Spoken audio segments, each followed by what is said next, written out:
The moment my own children walked away laughing toward the elevator without a single glance back, something inside me quietly broke. My daughter-in-law, Melissa, had just whispered, "Finally free from the burden," and they'd all chuckled like it was the funniest joke they'd ever heard. What they didn't know was that I'd heard every word. What they didn't know was that I'd paid for every single cent of that luxurious Florida beach resort reservation with money I'd saved for 10 months, selling homemade apple pies at our local farmers market every Saturday, stashing coin after coin in a ceramic cookie jar I kept hidden behind the flour canisters. And what they certainly didn't know was what I was about to do next. But let's rewind to where this all began, because every story has its starting point.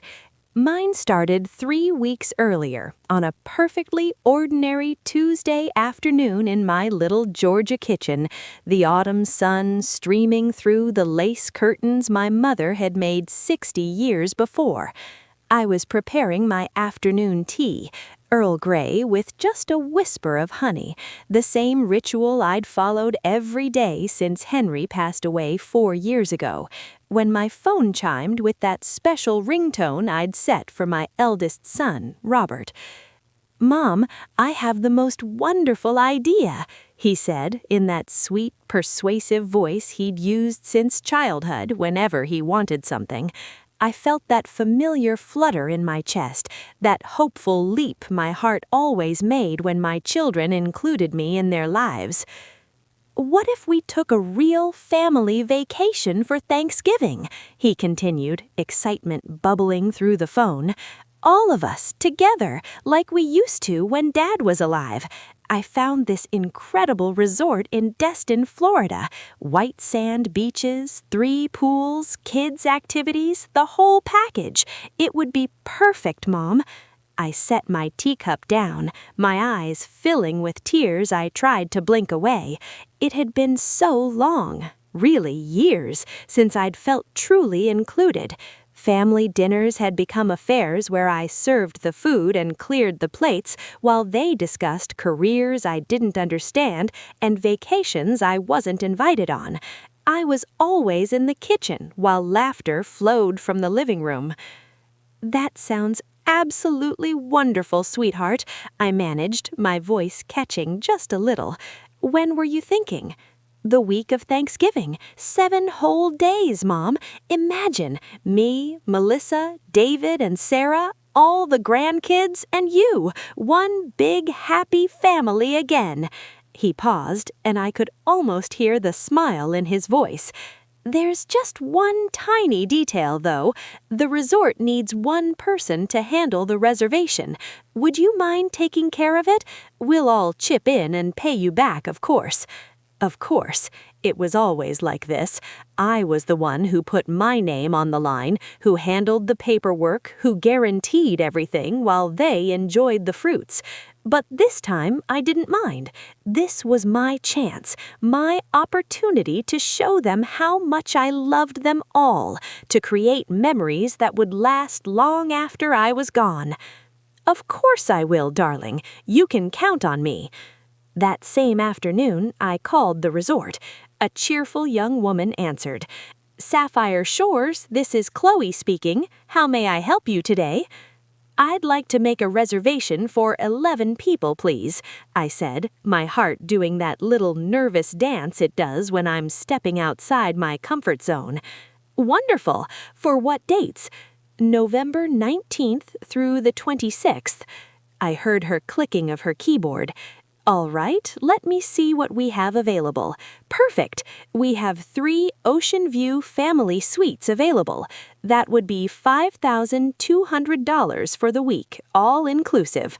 I stopped breathing. $5,200. My Social Security check was $1,100 a month. I had $1,200 saved from my pie sales. I didn't have nearly enough. "Ma'am, are you still there?" Yes, I'm sorry. Is there any way to hold the reservation and pay later?" "We require a 50% deposit to confirm, ma'am. That would be $2,600. I couldn't sleep that night. I sat in Henry's old rocking chair, the one he'd built for me when I was pregnant with Robert, and I calculated and recalculated. I had $75 in emergency cash, my small savings account, and my wedding ring, the simple gold band with a small diamond that Henry had saved for 6 months to buy me 43 years ago. The next morning, I drove to Mr. Henderson's jewelry shop downtown. He'd known our family for generations. "Margaret Ann," he said, using my full name like he always did. "What brings you in today?" "I need to know what you'd give me for this," I said quietly, sliding the ring across the glass counter. He examined it through his loupe, turning it gently in his wrinkled hands. "This is a beautiful piece, Margaret, fine gold. The diamond's small but good quality. I could give you $900. It felt like someone had punched me in the stomach. $900 for 43 years of marriage, for the promise Henry placed on my finger the day he'd tearfully vowed to love me forever. But then I thought of Robert's voice on the phone. I pictured all my grandkids playing on a Florida beach together. I imagined family dinners where we all actually sat at the same table. "I'll take it," I whispered. With the money from the ring and my savings, I called the resort that afternoon and paid the deposit. The reservation was confirmed in my name, with my credit card guaranteeing the balance. 3 family suites, 11 people, 7 days, all inclusive. Over the next few weeks, every time I spoke with Robert or David, they'd ask about the trip details, what activities were available, what the weather would be like, but never once mentioned the money. "We'll sort all that out later," they'd say. "The important thing is we're all together." So I kept selling pies on Saturdays. I took in mending and alterations for neighbors. I saved every single dollar. My house grew chilly because I kept the thermostat low. I ate beans and rice instead of meat. I walked to the market instead of driving. All for that perfect family vacation. 3 days before the trip, Robert called, excitement coloring his voice. "Mom, you have no idea how much we're looking forward to this. The kids are counting down the hours. Melissa's already packed. How are things on your end?" "Everything's ready, sweetheart. Just the final payment left." "Oh, right, of course. Well, we'll figure that out when we get there. The important thing is we have fun together." The night before we left, I made the final payment on my credit card. $2,600. My wedding ring, all my savings, plus the debt now on my card. But it was worth it. I was going to have 7 perfect days with my family. Oh, how little I knew. The morning of the trip, I woke before dawn. I'd packed my suitcase the night before, carefully folding each item, choosing my nicest dresses, the pearl necklace my mother had left me, and my comfortable sandals for walking on the beach. I felt like a child on Christmas morning. Robert was supposed to pick me up at 7 a.m. We'd planned to caravan in 2 cars, a 3-hour drive from our little Georgia town to Florida coast. I put on my lavender dress, the one David always said brought out the blue in my eyes, and applied just a touch of lipstick. I wanted to look nice for the family photos I was sure we'd take. At 7:35, Robert honked from the street. I grabbed my suitcase, locked the door, and walked to the car with a smile I couldn't have wiped off if I'd tried. Melissa was in the passenger seat, scrolling through her phone. In the back, 2 of my youngest grandchildren were absorbed in a tablet. "Good morning, family," I said as I settled into the back seat. Only the children mumbled a distracted, "Hi, Grandma." Melissa glanced up for half a second. "Morning." Robert started the car. "Ready for the best family vacation ever?" "I've been ready for weeks," I said, trying to spark some conversation. "Did everyone sleep well?" "Mm-hmm." Melissa said without looking up. Robert, did you text David to make sure they're following? They left 10 minutes ago. You know how Sarah drives, like she's transporting precious china. We'll probably beat them there by an hour. The drive passed in near silence. I tried several times, asking about Robert's work, about the kids' swimming lessons, about whether anyone wanted to play car games. I got one-word answers, half smiles that didn't reach eyes, and the constant tap-tap-tapping of Melissa's phone. Is it good news? I asked once, trying to join whatever was making her smile at her screen. Just my book club chat, inside jokes. I fell quiet after that, watching Georgia pines give way to Florida palms, thinking about all the pies I'd sold, all the nights I'd stayed up sewing, about my wedding ring sitting in Mr. Henderson's display case. When we arrived at Sapphire Shores, my breath caught. It was even more beautiful than the website photos, a sprawling complex of white buildings against turquoise water, palm trees swaying in the salt breeze, gardens bursting with hibiscus and bougainvillea.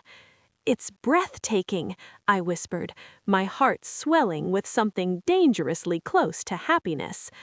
The kids tumbled out of the car and raced toward the towering main building. Robert and Melissa began unloading luggage just as David's car pulled up. My 16-year-old granddaughter, Lily, was the only one who came to hug me. "Grandma, this place is amazing," she said, her eyes wide. "Look at that infinity pool, and they have a teen club and kayaking and—" "I know, sweetheart," I said, smoothing her hair. "It's going to be a wonderful week." At least someone shared my excitement. We all filed into the lobby, a vast, airy space with marble floors that reflected the sunlight streaming through floor-to-ceiling windows. The air smelled of salt and plumeria. "Good afternoon," I said to the concierge, a polished young man with a genuine smile. "I have a reservation under Margaret Bennett." He typed on his computer. "Of course, Mrs. Bennett. We've been expecting you. 3 Ocean View family suites, 7 nights, all inclusive for 11 guests. Everything is in order." While he prepared our key cards and explained the resort amenities, I overheard my sons behind me. "3 suites," David murmured to Robert. "I thought you said it would be simpler." "Mom handled it," Robert replied. "We'll figure out the finances later." The concierge handed me 3 key cards on elegant blue fobs.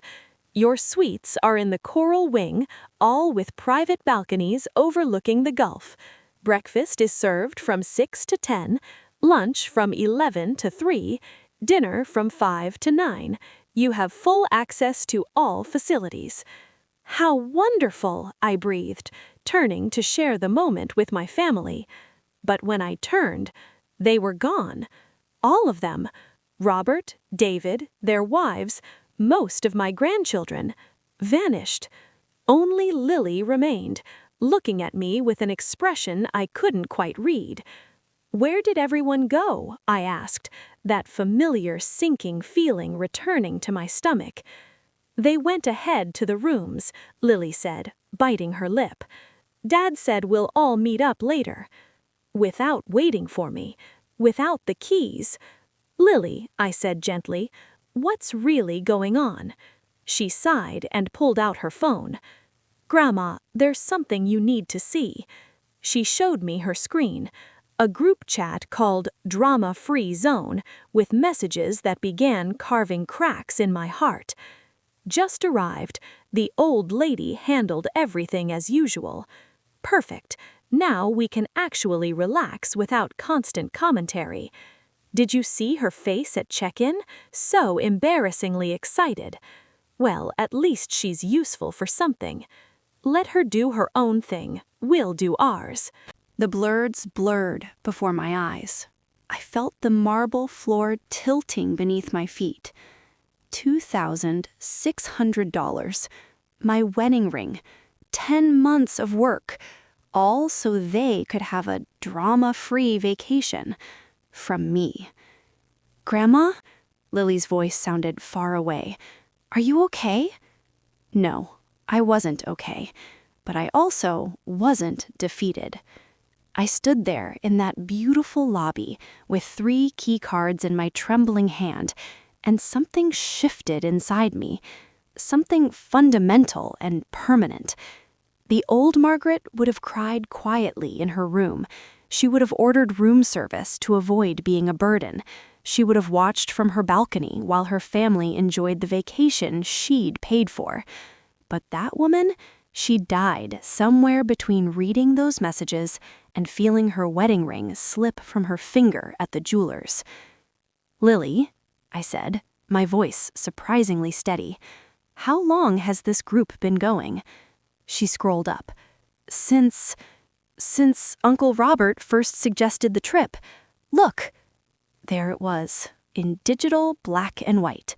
Group created November 2nd by Robert Bennett, the same day my son had called me with his wonderful idea. I kept reading, each message a deeper cut.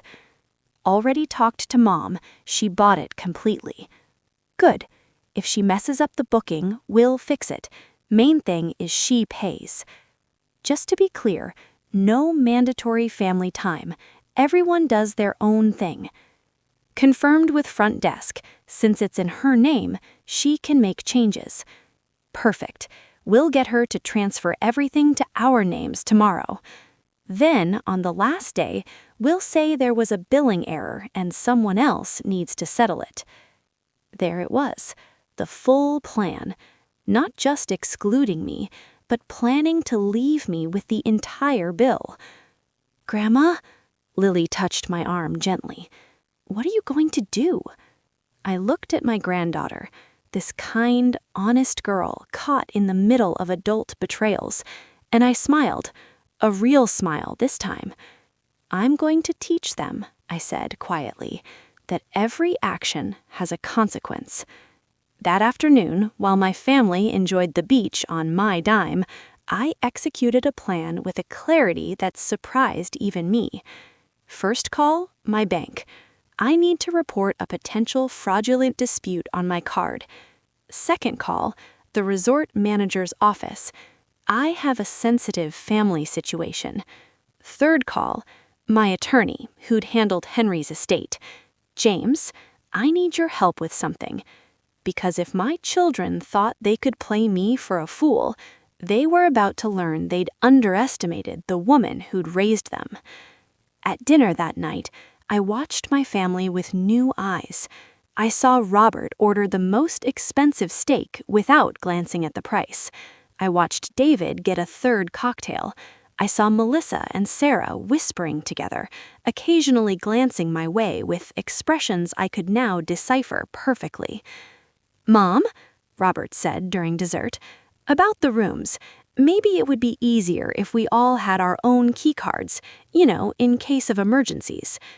"There's an emergency that requires you to access rooms that aren't yours?" I asked pleasantly. "No, I just mean for convenience." "Robert," I said, setting down my fork, "I'm 68, not senile. I can manage key cards." "Of course. I didn't mean—" "What exactly did you mean?" The table went quiet. Even the grandchildren sensed the schist. "Nothing, Mom. Forget it." But I wouldn't. Not this time. The next morning, I met with the resort manager, Mr. Delaney, a kind-eyed man in his 50s who listened without judgment as I explained everything. "Mrs. Bennett," he said when I finished, "what would you like to do?" "I'd like to make some changes to my reservation."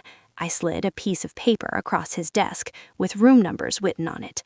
"Effective today." He read the note, then looked at me with what might have been admiration. "Are you certain?" Never been more certain in my life. I signed the papers.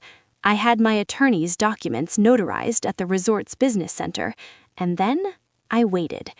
At exactly 10 a.m., the key cards for rooms 312 and 314 stopped working.